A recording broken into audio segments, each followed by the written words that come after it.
Void Mage Gamer is now partnered with Flipside Gaming, so you can use the promo code on their website, all caps Void Mage, to get 10% off all orders $10 or more. It's a great way that you can support both Flipside Gaming and Void Mage Gamer's channel. Hello guys, welcome back to another Commander Deck Tech video. For War of the Spark, we have some really decent cards to look over, and I will do a top 10 list for War of the Spark. But for now, we're going to go over one of the spoiled Commander options. More legendary creature, doesn't have to be a Commander option. Feather the Redeemed. 3 mana in Boros for a legendary angel, 3/4, flying. Whenever you cast an instant or sorcery spell that targets a creature you control, you exile that card instead of putting it into your graveyard as it resolves. If you do, you return it to your hand at the beginning of the next end step. This is one of those legendary creatures that when it was spoiled, everybody knew it was going to be a pretty good commander option because we have a ton of cards to choose from, especially if you're looking for a budget-friendly commander. We have a lot of good cards at the common and uncommon level that are going to synergize with Feather perfectly. Being able to just return a card back to your hand if it targets a creature you control is pretty ridiculous. And the card doesn't even have to be that great, it just has to be able to do something like draw you a card, which we do have a ton of those. We have some pretty weird common cards, uncommon cards that you're probably not going to see in a lot of other decks. Closest thing would be Zada Hedron Grinder, but we have things like Bandage. Most importantly, you're just going to draw a card for 1 mana.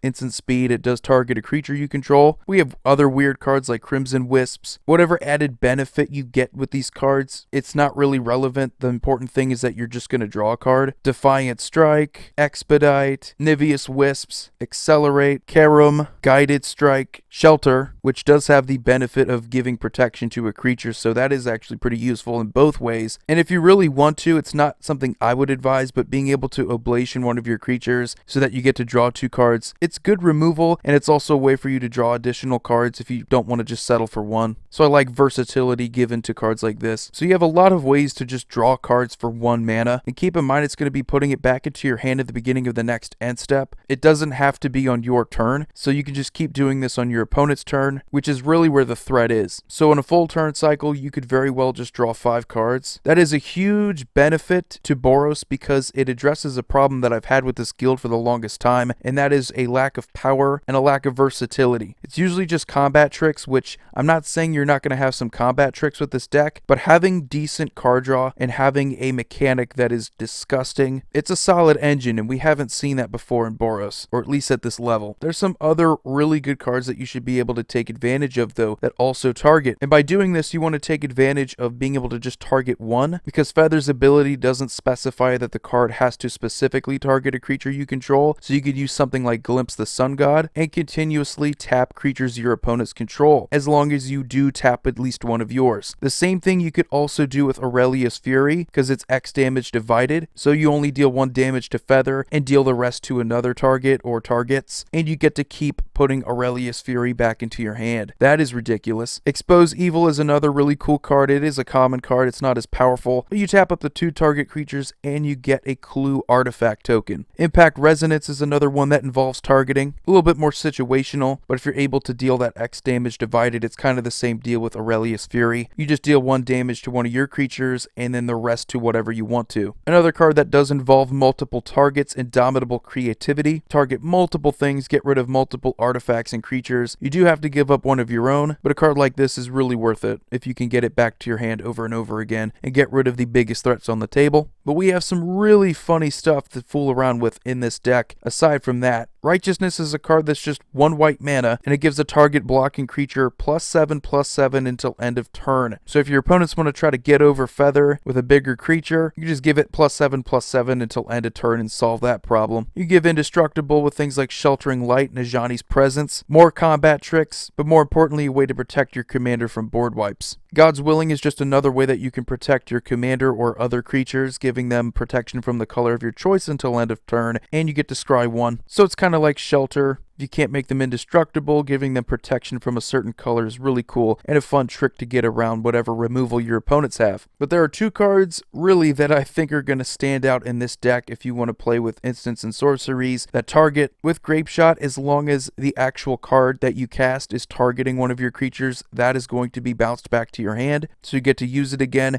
All of the copies that you get off of the Storm, you can have them target whatever. So all of the cantrips that I just mentioned, you can cast multiples of those in a turn, and then just Grape Shot for a ton of damage. So that is an interaction that some people have mentioned, and it's pretty disgusting. But with Seize the Day, you have a ton of extra combats. You get to keep returning this to your hand, so flashback's not really relevant. And it's just one of those things where, because it happens to target a creature, you get to have it back in your hand, whereas most of the other extra combat phase spells are probably not going to be worth playing. So just some pretty disgusting interactions here. Now, a mechanic that I'm really excited to play in Commander that I haven't done before is Heroic. From Theros block, Heroic is meant for this kind of deck because it involves targeting your creatures. It rewards you for targeting your creatures. Even if it doesn't do anything special, Akruan Crusader is going to get you more tokens. Favorite Hoplite's going to get bigger. Getting +1/+1 counters is a really common theme here with Heroic. Laguna Band Trailblazer, Akruan Skyguard, Phalanx Leader, and Fabled Hero all give themselves +1/+1 counters when you target them. We have other more unique options. We have other heroic abilities like Arena Athlete taking away your blockers. Annex and Psymead can give your team +1/+1 and trample until end of turn for each time you target them. And Labyrinth Champion is kind of like a shock every time you target it. So Heroic can be really valuable if you're able to constantly target creatures every turn. And we have other things that are going to synergize with instants and sorceries, like Young Pyromancer,